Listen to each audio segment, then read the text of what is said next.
ಇವತ್ತಿನ ವಿಶೇಷ ಸಂದರ್ಶನದಲ್ಲಿ ಒಬ್ಬ ವಿಶೇಷ ಅತಿಥಿ. ಚುನಾವಣೆಯ ಪರ್ವ ಕಾವೇರ್ತಾ ಇದೆ. ಕರ್ನಾಟಕ ಮೇ 10ಕ್ಕೆ ಚುನಾವಣೆಯ ಒಂದು ಫಲಿತಾಂಶ ಮೇ 13ಕ್ಕಾದರೂ 10ಕ್ಕೆ ಚುನಾವಣೆಯ ಹಬ್ಬವನ್ನು ಆಚರಿಸ್ಕೊಳ್ತಾ ಇದೆ. ಅಂತಹ ಸನ್ನಿವೇಶದಲ್ಲಿ ದೂರದ ದೇಶದಿಂದ ಪದ್ಮಭೂಷಣರಾಗಿದ್ದರು, ಒಬ್ಬ ಪ್ರತಿಭಾವಂತ ಟ್ಯಾಲೆಂಟೆಡ್ ಬಿಸ್ನೆಸ್ಮ್ಯಾನ್, ಸಕ್ಸಸ್ಫುಲ್ ಬಿಸ್ನೆಸ್ಮ್ಯಾನ್, ಕೆಲವೊಂದು ಪೊಲಿಟಿಕಲ್ ಪಾರ್ಟಿಯ ಒಟ್ಟಿಗೆ ತನ್ನನ್ನು ತಾನು ಗುರುತಿಸಿಕೊಂಡವರು, ಪ್ರೈಮ್ ಮಿನಿಸ್ಟರ್ಗೆ ಅಡ್ವೈಸರಿ ಆಗಿದ್ದವರು. ಅಲ್ಲಿ ಸಣ್ಣ ಪುಟ್ಟ ಕಾಂಟ್ರವರ್ಸರಿಗಳಲ್ಲೂ ಅವರ ಹೆಸರು ಕೇಳಿ ಬಂದಿತ್ತು. ಈಗಿನ ದೂರದ ದೇಶ ಅಮೇರಿಕಾ USA ಅವರೇ ಸತ್ಯನಾರಾಯಣ ಗಂಗಾರಾಮ್ ಪಿತ್ರೋಡ ಇವತ್ತು ನಮ್ಮ ಸಂದರ್ಶನದಲ್ಲಿದ್ದಾರೆ. ಝೂಮ್ ಇಂಟರ್ವ್ಯೂ ಅಲ್ಲಿ USA ಇಂದ ಅವರಿಗೆ ಈ ಕಾರ್ಯಕ್ರಮಕ್ಕೆ ಸ್ವಾಗತ. Thank you very much. Sir, good morning. I think this is Power TV's many years, dream to interview you. So we are very happy that we welcome you in this show, sir. How are you, sir? Thank you. So very kind of you. Thank you for the opportunity. Sir, Indians know you. I don't think so. I need to introduce you to any Kannadigas or Indians. So Shyam Pitroda means one of the legendary name in Indian economy. Today we are here. So first bite I want to take you. What is your opinion today on India? I think we have come a long way. After independence, we have accomplished a great deal. We should be proud of our accomplishments. I remember Bangalore of 60s and Bangalore of 2023 is very different. Vibrant leader in the world on IT. We are a country now of 1.4 billion people. A lot of young people. We are recognized all over the world, especially have produced world-class talent. So we should be, as a nation, proud of what we have accomplished, what people of Bangalore has accomplished, what people of Karnataka have been able to accomplish. And it takes lots of people with lots of talent to come together to do things we have done. But I'm worried about several things in India today. Growing up in British Raj, I was born in British Raj, and right after independence, we were all very excited about diverse India. India where all kinds of people could work together, live together, move wherever they wanted to move, speak multiple languages, eat different foods. That is the India we had dreamt of. And I'm worried about that dream of India. I'm worried today about our democracy. I'm worried today about polarized politics. I'm worried today about too much conversation on Hindutva. And I'm worried because it has huge implications on a city like Bangalore. Bangalore is a global city. So today, just a question today. I'm listening your opinion today. So people see you in front of, you are sitting in the opposition chair today. But if you see globally, people prize about India's situation today.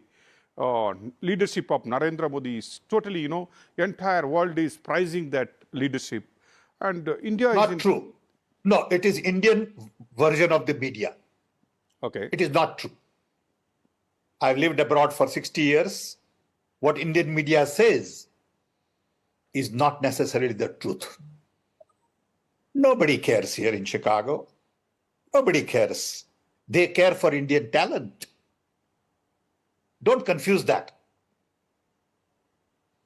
They care for what Indians have accomplished. They care for India. But they don't care for polarized politics in India. They don't like Hindutva rising in India. Nobody likes that. So let's not confuse this. Okay? Everybody wants democracy, freedom, Everybody wants, Indian talent. And the roots for a lot of these things were planted 40 years ago. Let's not forget that you may be picking the fruits and saying, I did this. But let's remember how long it took Bangalore to get where Bangalore is. Who planted seeds for Bangalore? What did it take to plant seeds? Let me tell you that when we were working on IT in early 80s, some of the key BJP leaders used to laugh at us and say these guys are crazy that they are working on computers and IT and telecom when they should be working on water and agriculture. But it took that kind of courage, conviction, to really plant right seeds for us to have fruits we have today. So to say that we are recognized because of Modi's leadership is bogus. We are recognized because we are India. We are recognized because we are a country of 1.4 billion people. So let's separate two things very clearly. Okay? Nobody can ignore India. I agree. Nobody can ignore India. Same time, we feel that nobody can even ignore India's leadership today. You say it is Indian, media's propaganda, whatever Modi is today. But other side, if you see, you are sitting in an opposition chair and talking about today a ruling No, government. I'm not sitting in the opposition. I'm not talking as a congressman. It is always, you connected to a Congress party. You connected to that, you belongs to that party sometimes. So that's, people may think that you are just because of you are sitting in a opposition chair, you want to blame somebody. I'm not talking as an opposition. I'm not talking as a congressman. I'm talking as a concerned global citizen. Not even talking as an Indian. Please don't get me wrong. I'm not talking. I'm really concerned as a global citizen about democracy in a country like India. Sir, I do not like authoritarian tendencies. Sir, how you want to I do not like very strong how leadership. you want to describe this democracy? To me, democracy is where three things prevail. One, independence of institutions. Judiciary, ED, income tax, police, security, universities, where they are totally independent, autonomous, and not responding to the political pressure. Then only you get justice, then only you get respect, fair treatment, and then only democracy has meaning. That's one. Two, thriving civil society, where voluntary agencies, press, media can criticize government, speak against government. That's their job. You can't take anybody to court because they are speaking against you. That's not democracy. Democracy is where you have thriving debate, discourse, which is gentle, respectful, based on truth, not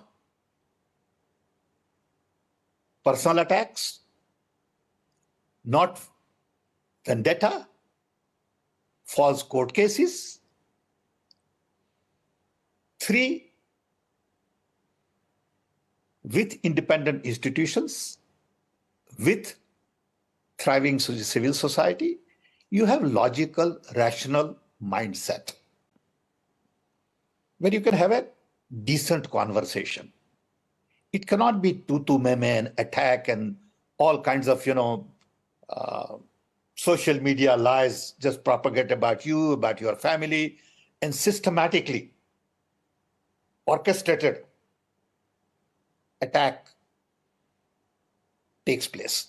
That is not democracy. Democracy is where I can have a fair conversation and we can discuss, debate, and still agree to disagree. Like you said, people go back and talk. Today, if you're talking about ruling government, about the ED using ED, IT, and all the department, and you are talking about the independency of press today, everything. But if I go back and ask this to BJP guys or ruling government today here, they always say one question: we are much better. You could have seen the era of Indira Gandhi, where the entire, emergency was, put down, and everybody. Emergency was an aberration. Emergency was an aberration. Exactly. But that doesn't give you right to do it. Exactly. Just because somebody did an emergency doesn't give you right to do it. What kind of an argument is that? So what kind of an argument? Because you can just go back and say, because Hitler did it, I can also do it. I mean, what's the rationale? Okay, that's the conversation I'm talking about. Okay, just because somebody made a mistake in the past doesn't allow you to take that as an example to do what you're doing today. Not that I'm saying everything we are doing is wrong. Don't get me wrong. There are good things. Okay, and I respect that. Okay, but I want India to be more democratic. I want India to be respectful of our diversity. I don't want uniformity. I just heard on TV that people are saying we want same government in Karnataka because it is same government in center, double barrel. I mean, that's a wrong idea. Okay. You want diversity. Okay. So you don't want uniformity. Then the whole country should be BJP. Every university should be BJP. Every, school should be BJP. Every state government should be BJP. Is that the kind of country we want? Or even Congress, or even any party. Okay. That's not what we want. Okay. We have different languages. We have different food. Okay. Then you will go back and say, okay, only Karnataka people can live in Karnataka. Only Gujaratis can live in Gujarat. Okay. Then within Gujarat, you will divide that only South Gujaratis can live in South Gujarat. That's not the India I had dreamt of. Okay. That's all I'm saying. Right. Today, it's very simple. You are talking about double engine government. Double barrel government. That's a wrong idea. I mean, how can you promote an idea like that? I don't get it. It's a I mean, what you are saying is only if your same government will support. If you don't have other government, we won't it's support. It's not like that. But coordination between state and central government makes you easy to run. No, wrong. Okay, that is the wrong model. Then you might as well do everything like that. Then why did you convert school also to BJP? It'll be easy to run BJP school. Convert all the banks into BJP. It'll be easy to run all the banks. Where do you draw the line? You see, you have to be clear about fundamentals. Fundamentals in India says diversity is the key. And diversity should be celebrated. Diversity should be implemented in every aspect of our life. Now, when it comes to Karnataka election, you are talking about now Karnataka election. So people of Karnataka is, you know that highly educated, very brilliant, and again, Bangalore too. Don't you think they have a mind to select their own good government? Of course they have. Of course, that is democracy. They have to decide what is good for them, and whatever they decide would be acceptable. That is democracy. If they decide to select A or B, more power to them. Okay? I'm not saying you select this or that. What do you think about Karnataka Congress? Let me ask you a straight question. First of all, I'm not going to comment on individuals or parties. I'm going to comment on the overall idea of India. I'm not knowledgeable to comment on Karnataka Congress because there are lots of things in the play. I'm too far away from it. Okay, so it's not fair for me to comment. I won't even know the names of the people or names of the constituencies or names of the districts. Okay, so it is better for me to talk about things I'm comfortable with. Okay. And once again, I go back to the fact that Bangalore is what Bangalore is because of diversity. Bangalore is what Bangalore is because seeds were planted 40 years ago in Rajiv Gandhi era for telecom, IT, technology. I can tell you all kinds of interesting stories which are not public, where how decisions were made to install first satellite link in Bangalore to connect to Texas Instruments, how first visit of GE chairman took place, how we got earlier software orders for Infosys, Wipro, and TCS and others. What was Bangalore when CDOT was looking for office space in 1984? What was Bangalore when CDAC came to Bangalore? And Bangalore had great institutions. Bangalore had, Indian Institute of Science, Bangalore had ISRO, Bangalore had, HAL, Bangalore had Indian telephone industry. So Bangalore had the ecosystem to nurture talent. And that ecosystem was created with a lot of diversity. Nobody's denied Rajiv Gandhi's contribution to Indian IT and telecom sector. And I know that you are also part of that team. So Indians will thank you always for that. But still, Modi 2014, Modi's entry to national level politics, he came up with the two agendas. One is corruption-free India. One is in development. There is no Hindutva agenda there from Modi. If you see today also, he talks about one nation, one citizen, all that kind of thing. There is no prime minister nowhere is saying, Hindutva comment. So I don't think so. He's commenting on that.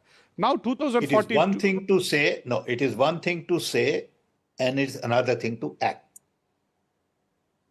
Most of the politics today is based on, I don't mean what I say, and I don't say what I mean. You mean to say it is that simple. You mean to say act and fact is different here? Absolutely. Is there any doubt about it? Go see it on the ground. Okay? I mean, who are you trying to fool? You, I can see you denied, calling Modi as a global leader today.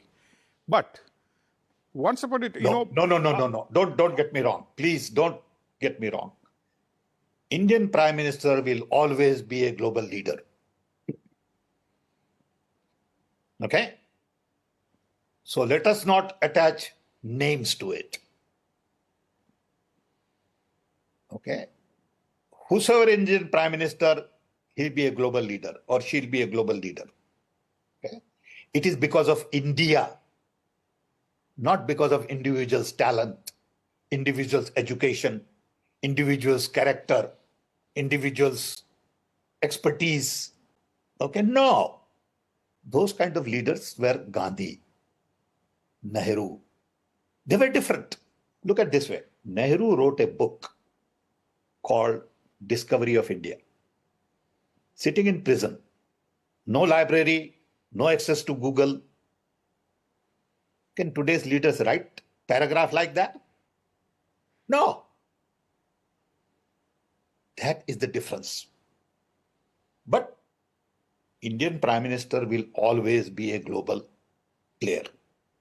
When Modi was, Chief Minister of Gujarat, his visa was denied by US government. And once he became its PM of India, so he was welcomed with the red carpet. As an Indian, what you felt that time? That's between US government and their foreign policies and their visa policy to decide. Okay. But as a Prime Minister of India, I want my Prime Minister to have respect. Absolutely. Absolutely. No question about it. Okay. But that is as a Prime Minister of a country. It is a country of 1.4 billion people. Don't confuse that with individual. Okay. Now my question, comparison between, now you told about Nehru wrote a book from, prison. And today's leader can't able to do that also. You are talking about writing a paragraph. Now here, Dharpati, okay, to me, look at the background of today's leaders. I'm not talking about India. I'm talking about the global scene.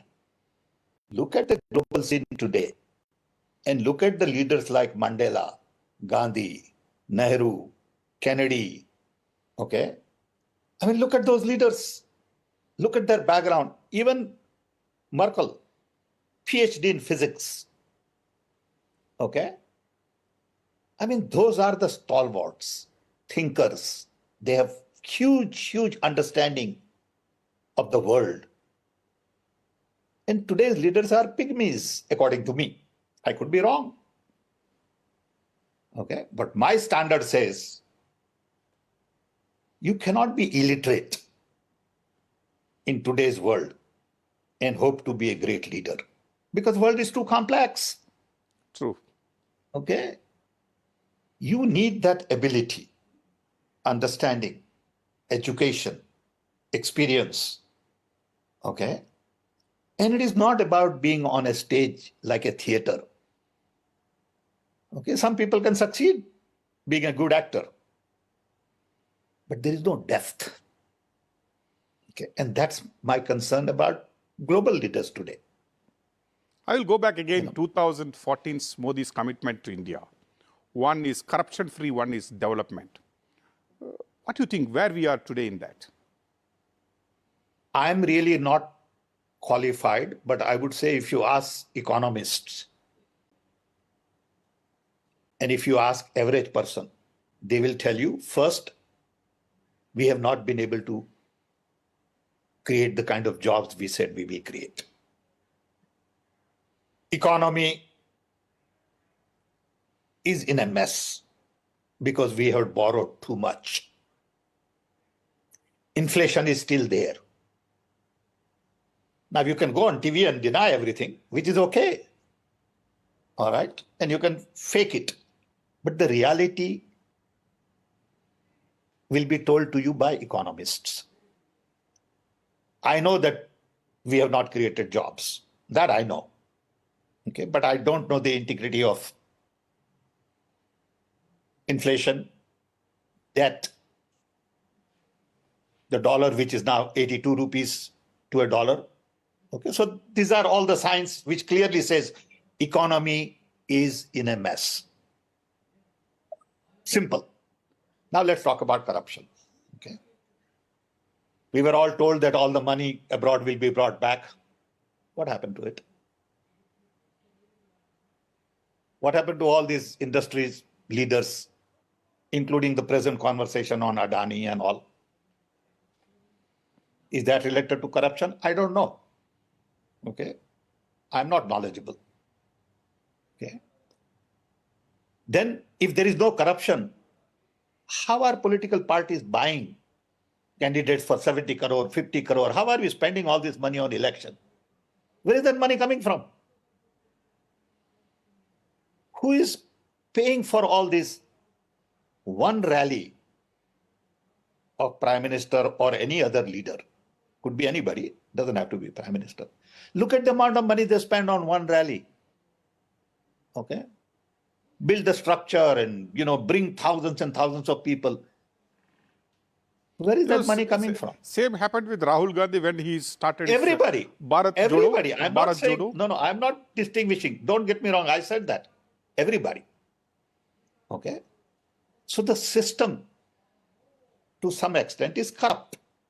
Nothing has changed. So when you go and say that, today India is corruption free, it is wrong. Then go and say that development has delivered, wrong. But when you have 1.4 billion people working for 10 years, something has to happen. Irrespective of what government says, 1.84 billion people are working, building roads, building homes, building schools, teaching. That development is routine. Okay. So let's be very clear. Show me facts. Don't tell me what you want me to hear. And that fact you tell me should be verified by domain experts. Okay. If I say something about economy, let domain experts, economists of repute verify it. And I'll listen as an individual, I'm saying. Now we talk about the UPA government. When UPA government was there was a lot of corruption. You can name it like 3G. You come down to coal, the national game.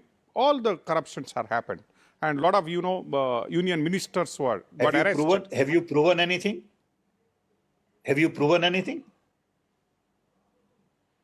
No. Same thing happened in Bofors. Did you prove anything? No. Okay.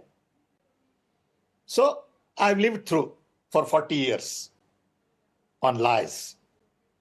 Okay. Lies sell in India.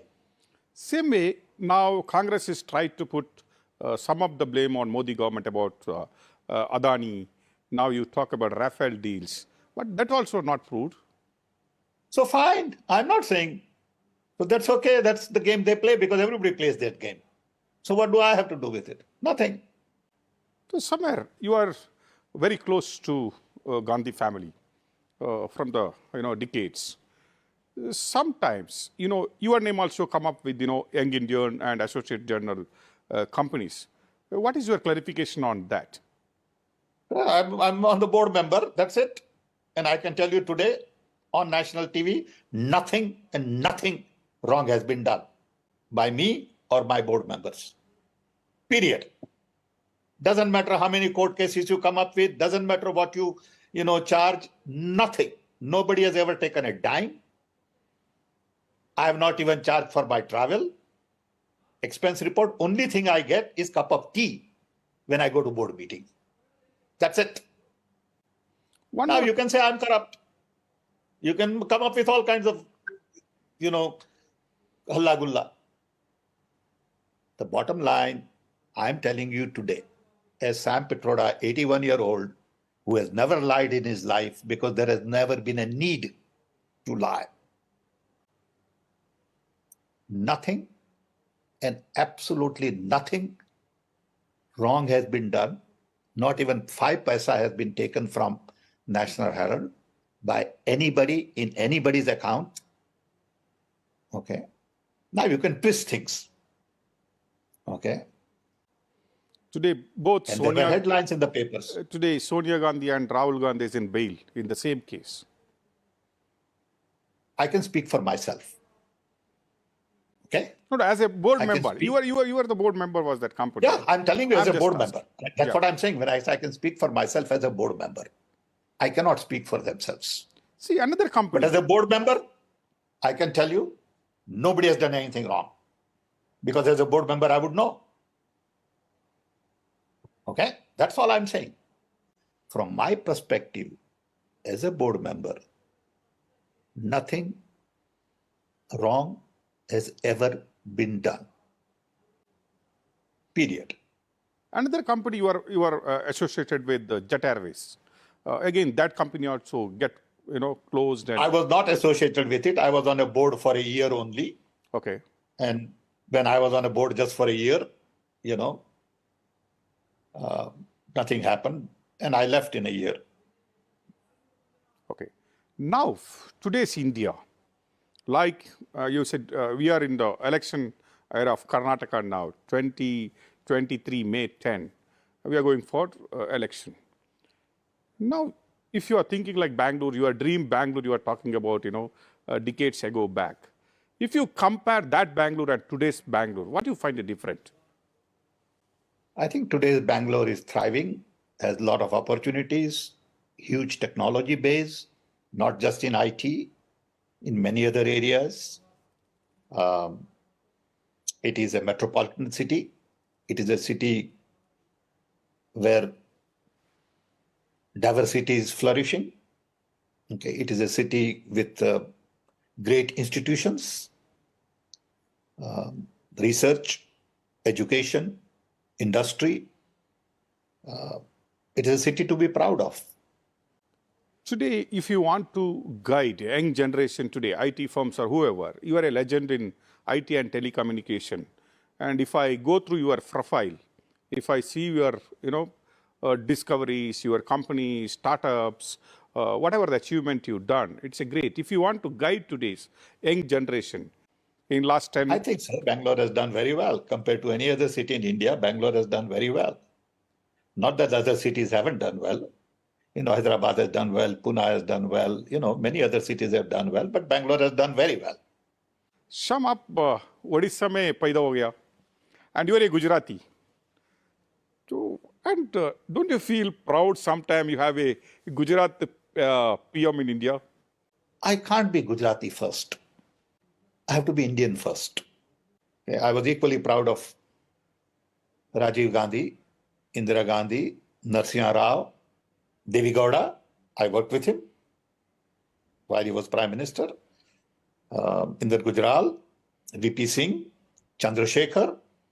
I worked with all of them.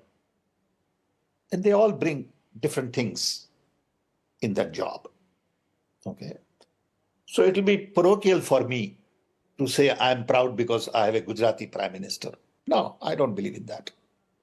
So I would say it's great, but I'm Indian first. Then I'm Gujarati. Before I'm Indian, I'm humanist first. In Manmohan Singh government, you had a big... I worked for Manmohan Singh, I forgot to mention. Yeah, you had a big responsibilities. Sure. You were advisory for public information, infrastructure, IT and everything. What was your experience with Manmohan Singh? Very good. He was a great Prime Minister. He was a wonderful human being, clear, supportive, gentleman. Absolutely. Today, if you want to describe about globalization, India is gone globalized when Rajiv Gandhi was Prime Minister. So what do you want to talk about that? I think globalization is here to stay. Globalization has done well in many areas, but also hasn't done well in many other areas. So blind globalization that we have followed in the last 20 years is probably not the answer. You need globalization with concern for localization. You got to create local jobs. You got to preserve local soil. You don't want your soil to be globalized. You don't want your microbes to be globalized. You don't want your mangoes to be globalized. Okay? You want your local bangan. You want local bindi. You want local rice. Okay? So you have to understand what is local, what is global. Okay? So it is not blind idea of globalization that you want to follow. Just because it is 5% cheaper. I'll tell you, in US, the tomato that comes to my table travels 1,400 miles on an average. Now, is that the kind of globalization I want? No. I want to eat tomato which is local. True. But every once in a while, I want to eat tomato from some other part. I should have an option. What's your comment on Indian education system today? I am worried about Indian education system. I'm very worried. I'll tell you why. I got my master's in physics in India in 50s. Graduated in 60s, early 60s, for $10 for 6 years. Total fee. I can't do that anymore. So education has become too expensive. It is not really accessible to many. And the quality, leaving aside top 5%, is a disaster. Not bad, is a disaster. But if you are lucky to be in IIT, IIM, some other universities, good universities, you are okay. I know many students coming from UP and Bihar and other places with a degree can't read, can't write, can't comprehend. Okay, what good is that degree? Okay. But if I take a guy from IIT or IIM, he's as good as anywhere else in the world. Okay. So you have this huge difference. Your comment on health sector. Yes, I think health is in equally bad shape. Okay. And it begins with nutrition. You know, every time I go to Gujarat, let me tell you, I find Gujarati kids malnourished.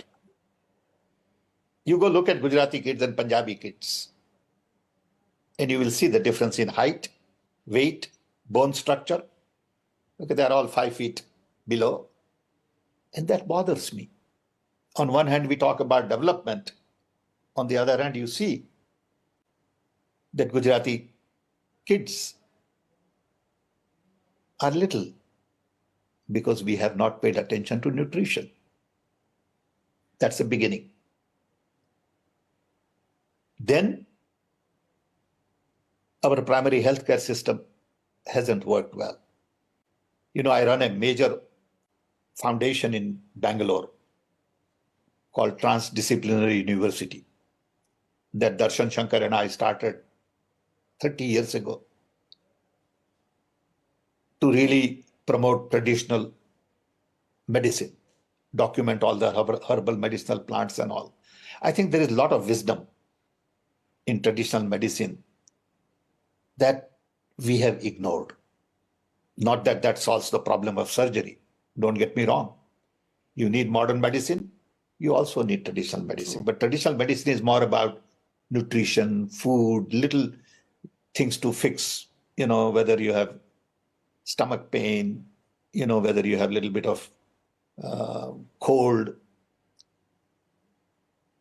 So we have a huge need in health system.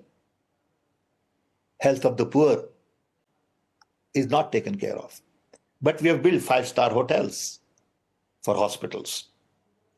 So we have some great hospitals, big ones, where you can go get quadruple bypass, cancer surgery. You have some in Bangalore, and they do well. But they serve a different group of people. Of course, some of them also serve poor, which is good. But the Western model of health is not scalable in India. If I'm educated enough to understand the benefit of eating right, exercising, not smoking, not chewing betel nuts, you know, oral health is a big problem in India. Road infrastructure now, which is good. I'm impressed with our ability to build roads in the last, 30 years, which is good. Transportation has improved. Railways need to be modernized. I worked on a report with several of my colleagues on modernization of Indian railways. I think railway infrastructure is important. It needs a lot of investment and power. Those are the three important things. You know, of course, shipping is there and all. You know, so I think we have done reasonably okay in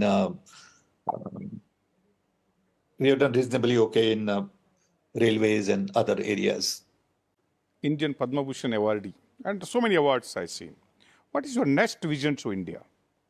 I want India to be thriving democracy.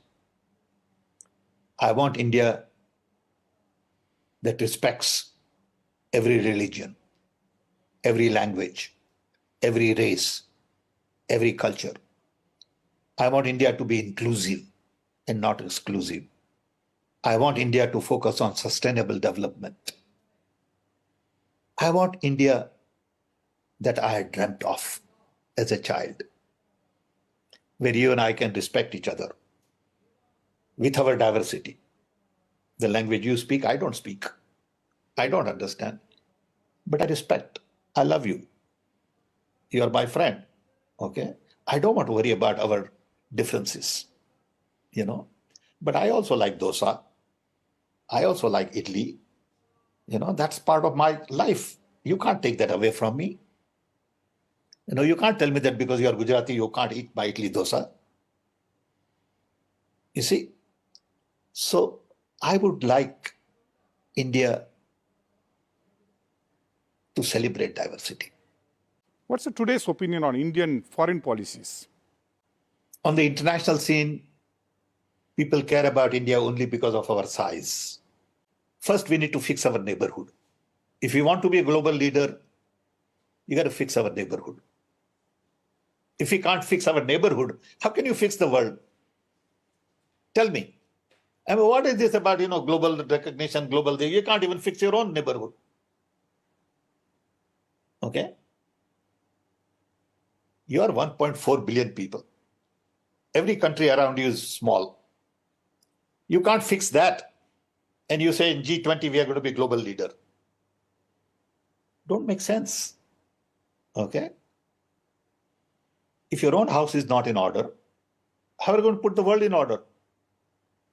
So I would pay a little more attention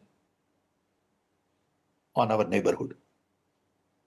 Okay, personally. Okay. Again, I'm not an, international expert. Okay. I would want that part of India, South Asia, to be more free in trading movement of people like EU. Can South Asia be like EU? Can we expand that to Central Asia and other places? Can we expand that to Middle East where we have good relations? Can we expand that a little bit on East, where we had great history in Cambodia and, Thailand, all of these places. That's the way to expand. Okay, that's the way to build. And not go and comment on Russia and comment on China and comment on America. Fine, you can do that. Okay. Anything on defense policy? I am not the one who believes in wars. Again, going back to Gandhian, I believe in non-violence. Today we spend $2.2 trillion a year on defense in the world. It's the biggest industry. I wish we could spend 1/10 of that on hunger and eliminate hunger in the world. Look what is going on in Sudan. On one hand, there are people dying out of hunger. On the other hand, they are all fighting. What kind of a world is that? Aren't we civilized yet? With all this hyperconnectivity, internet, open communication, why can't we sort our differences across the table? Why do you have to have Ukraine war? I don't understand. Okay, and I'm not naive. Okay, don't say I'm naive. Okay, but it has to come from your soul. It has to come from sense of sacrifice. So war and defense is something I would like to avoid. I want our borders to be secured to a point. Okay, but I don't want machine guns and nuclear weapons all over to guard my borders. I want a little bit of human spirit. Okay, if some poor family from Pakistan wants to come and meet their, relatives in India, it's okay for me. Okay, but it may not be okay for the existing system or for the government. That's different. I'm just giving you my view. Okay, borders have to be secured, but borders also have to be open for trade, for travel, for cultural exchange. Okay, you can have a big heart. Today, world is built on defense industry. So they want to continue. See, world over, everything today is focused on two things: profit and power. I would like to change that to planet and people. The question I ask at this age is it good for planet? If it is good for planet, do it. If it is not good for planet, don't do it. If it is good for people, do it. War is not good for people, so don't do it. It's that simple. Okay, but war is good for profit, so people do it. War is good for power, so people do it. Not rocket science. Believe me, you don't need PhD to understand this. Yes, my last question. Which is your next venture in India? Nothing. I'm too old. Okay, I have no You venture. don't look like. Well, I'm 81. You know, I'm happy doing what I do. I write, read, I paint. I have, wonderful family. I have 2 great children. I have 3 great grandchildren. So I'm happy. I'm content. I don't have ambitions of anything. I don't need to be anybody. I'm happy doing who I am. I'm not into power. I'm not into profits. Okay. And I'm at the tail end of my life. So it's okay. Thank you very much, Sham. I think you spent your very valuable time.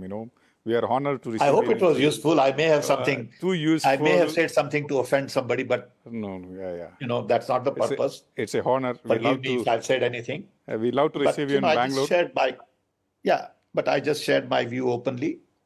Okay, so use it effectively. But I have no intention to hurt anybody. Intention to, hurt anybody's feeling. But I open my mind. In the process, I may have said something. Okay. Thank you very much. Thank you very much. And Forgive me. I hope we'll see you in Bangalore very soon. Thank you. Thank you for the opportunity. I hope this was useful. Very useful. Thank you Shyam. ವೀಕ್ಷಕರೇ, ಇದು ಶ್ಯಾಮ್ ಪಿತ್ರೋಡ, ದೂರದೇಶ ಅಮೇರಿಕಾದಿಂದ legendary businessman, vision of ಇಂಡಿಯಾದ ಬಗ್ಗೆ ಮಾತಾಡ್ತಾ ಇದ್ರು. So ಎಲ್ಲರದ್ದು ಅವರವರದಾದ ಒಂದು ವಿಷನ್ ಇರುತ್ತೆ, ಥಿಂಕಿಂಗ್ ಇರುತ್ತೆ. ಅದರಲ್ಲಿ ಇಂಥ ಒಂದು ಬಿಸ್ನೆಸ್ ಮ್ಯಾನ್ನ ಇಂಟರ್ವ್ಯೂ ಮಾಡಬೇಕಂತ ನಾವು ಯಾವಾಗಲೂ ಎಣಿಸ್ತಾ ಇದ್ವಿ. Today we got the opportunity. ಇದು ಅವರ ಅನಿಸಿಕೆಗಳು. Thank you very much. ನಿಮಗೂ ಕೂಡ ಇನ್ನೊಂದು ಅತಿಥಿಯೊಂದಿಗೆ ಇನ್ನೊಂದು ಸಂದರ್ಶನದಲ್ಲಿ ನಿಮ್ಮೊಟ್ಟಿಗೆ. ಇದು ಪವರ್ ಟಿವಿ, ನಿಮ್ಮ ಶಕ್ತಿ.